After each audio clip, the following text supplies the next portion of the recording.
Graça e paz, meus amados, da parte do nosso Senhor e Salvador Jesus Cristo. Mais uma vez juntos, por quê? Que aprove a Deus. Se é o meu momento, é o seu momento. Momento abençoado, momento de aprendizado e reflexão da palavra de Deus. Qual é o objetivo desse conteúdo?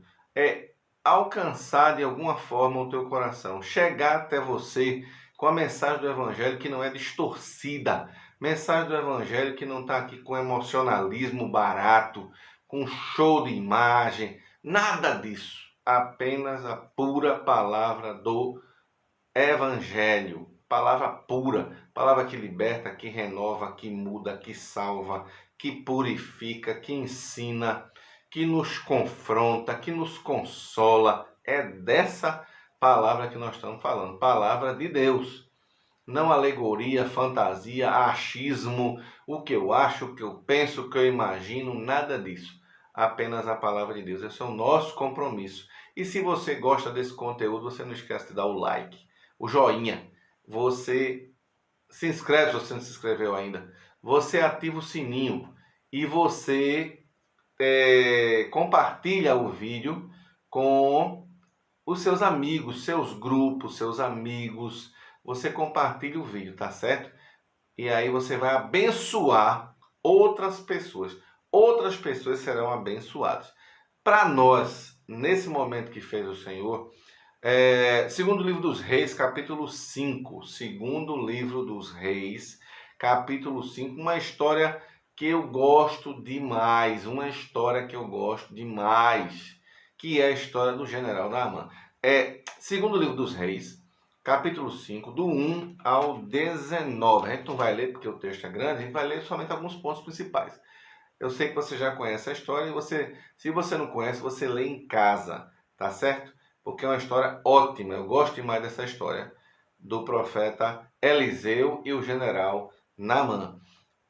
Naaman era um general poderosíssimo, homem poderoso de guerra, herói de guerra da nação da Síria, um campeão, um vencedor, aquele que era usado como exemplo nas frentes de batalha. Mas, apesar de todo esse sucesso, toda essa fortuna, carregava consigo um trauma terrível, porque era contaminado com a doença terrível e incurável. E essa doença corroía o corpo do general por baixo da armadura. Por baixo de toda aquela força, existia um homem sofrido, um homem doente, um homem que precisava de ajuda e que já tinha gasto tudo, todos os seus valores. Era um homem rico, já tinha gasto todos os seus valores, tudo que tinha já tinha sido gasto buscando a cura para essa doença. Então, numa das invasões que a Síria fez a Israel, levaram cativos alguns jovens. E uma menina, jovem, adolescente, é levada cativa de Israel e ela é colocada para servir na casa de Naamã, como uma jovem que vai trabalhar diretamente com a sua esposa. Então, aquela menina fica ali servindo a esposa de Naamã. E a história se segue, só que a menina, temente a Deus, vinda da nação de Israel, temente a Deus, ela assiste dentro de casa o sofrimento do seu amo, o sofrimento da sua ama, o sofrimento daquela família inteira, por conta da doença incurável do seu Senhor. E aí vai acontecer uma coisa aí que chama demais a nossa atenção, porque ela poderia pensar assim, talvez você pensasse assim, talvez eu pensasse assim. Era bom que essa lepra pegasse nele, nela, pegasse em todo mundo e todos eles sofressem, porque me tiraram da minha terra, me tiraram da minha casa, me tiraram da minha família. Mas ela não pensou assim.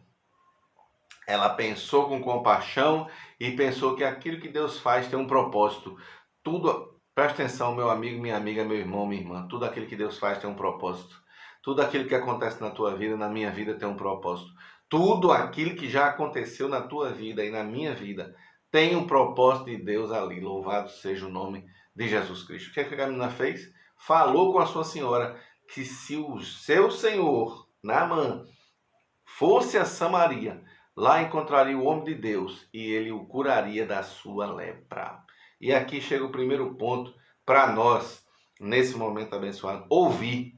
E Naamã ouviu. Então aqui está no versículo 4, capítulo 5, versículo 4. Então foi Naamã e disse ao seu senhor, ao seu chefe, assim falou a jovem que é da terra de Israel. Ele ouviu, ele seguiu em direção a Israel para buscar a sua cura. E aí vem o primeiro ponto, ouvir. Tem tanta gente que não quer ouvir a voz de Deus. Tem tanta gente buscando ouvir a voz de Deus. Tem tanta gente que quando ouve a voz de Deus finge que não está ouvindo, finge que é com outro, finge que a palavra é para outro, não é para corrigir a sua vida. Tem tanta gente que ouve a correção da voz de Deus e não quer se corrigir. Tem tanta gente que ouve a direção da voz de Deus e não segue por aquele caminho que Deus está mandando. Tem tanta gente fingindo ouvir a voz de Deus e está ouvindo a voz da carne, a voz da sua vontade, a voz do seu desejo, a voz do que ele acha melhor, a voz do que ela acha melhor e nada de dar ouvidos à voz de Deus. Tendo ouvido essa voz, vem o segundo ponto, que Naamã obedeceu, foi obediente, ele vai ao encontro do profeta, ele leva uma caravana, ele vai em busca do profeta. Chegando lá, você já sabe a história, o profeta não vem falar com ele, manda um servo, manda que ele mergulhe 7 vezes nas águas do rio. Ele fica revoltado. Por que ele fica revoltado? Porque ele já tem algo na sua mente preparado, ele quer que aconteça daquele jeito, e isso aí chama atenção para nós também. Tem gente querendo ensinar a Deus como deve fazer. Tem gente querendo ensinar a Deus como deve ser a fórmula, como deve ser a mágica, como deve acontecer. Deve acontecer desse jeito. E quando não acontece desse jeito, ficam revoltados, se frustram, saem da igreja, ficam com raiva do irmão, ficam com raiva de todo mundo. Vai se embriagar, vai se drogar.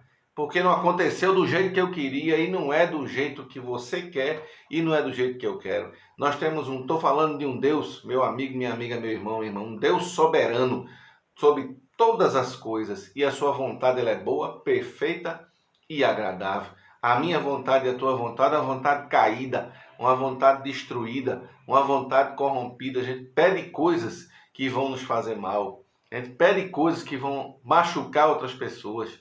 Então, ele sabe todas as coisas, ele sabe o que é correto, ele sabe o que é melhor para a tua vida, ele sabe o que é melhor para a minha vida, e ele está fazendo. Nós precisamos seguir pelo caminho que ele está mostrando para nós. E nós vamos um caminho de felicidade, caminho de paz, caminho de mansidão, caminho de glória de Deus, caminho de vida. É o que nós precisamos, é o que você precisa, é o que eu preciso, é o que a humanidade precisa. Paz e vida, louvado seja o nome de Jesus. Chegando lá, pensando que aconteceu uma coisa que não acontece. Não acontece nada daquilo, apenas o servo do profeta vem e diz: a ordem que eu tenho é que o senhor vá e se mergulhe no rio 7 vezes. E aí o seu problema está resolvido. Naamã fica revoltado, quer ir embora, mas os servos são muito, aquela caravana. Naamã trouxe ouro, Naamã trouxe prata, Naamã trouxe vestes de festa, Naamã trouxe tudo e não foi recebido pelo profeta. Verso 14, então desceu e mergulhou no Jordão 7 vezes, consoante a palavra do homem de Deus, e a sua carne se tornou como a carne de uma criança, e ficou limpa. Aleluia, louvado seja o nome do Senhor Jesus Cristo. Eu creio nisso mesmo. Ouviu a voz de Deus e agora obedeceu a Deus. Ouviu a voz de Deus, a direção de Deus, e agora foi obediente à palavra de Deus.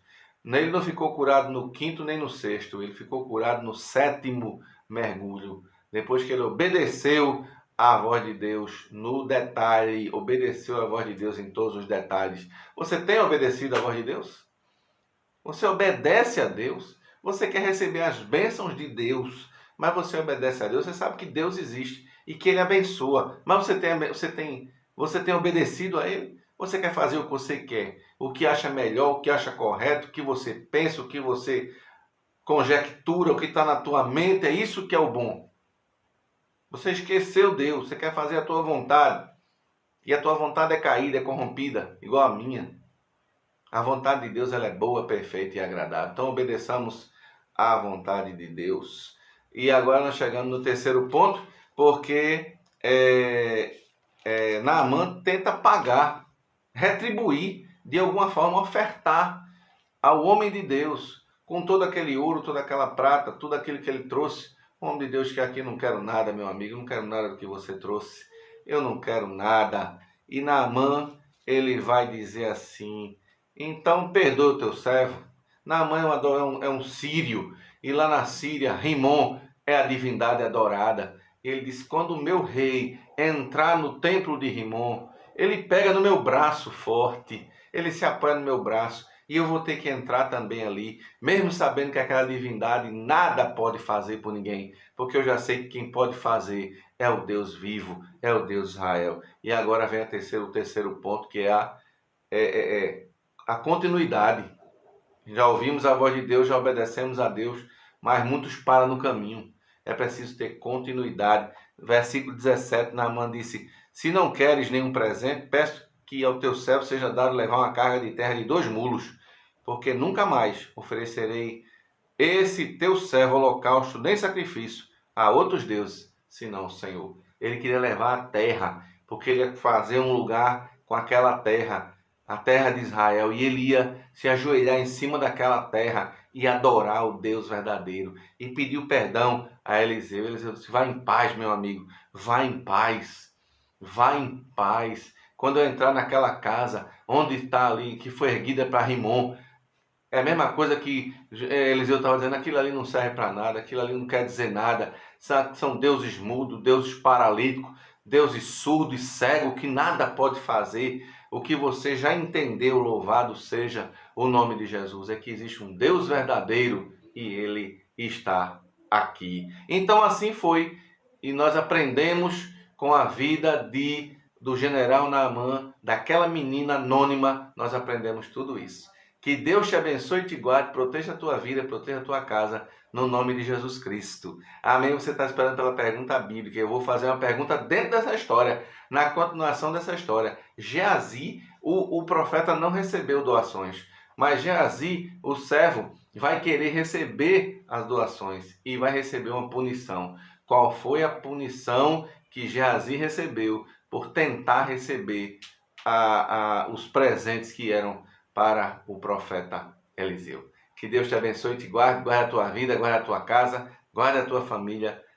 E querendo Ele, estaremos juntos mais uma vez na próxima. Paz de Cristo na tua vida.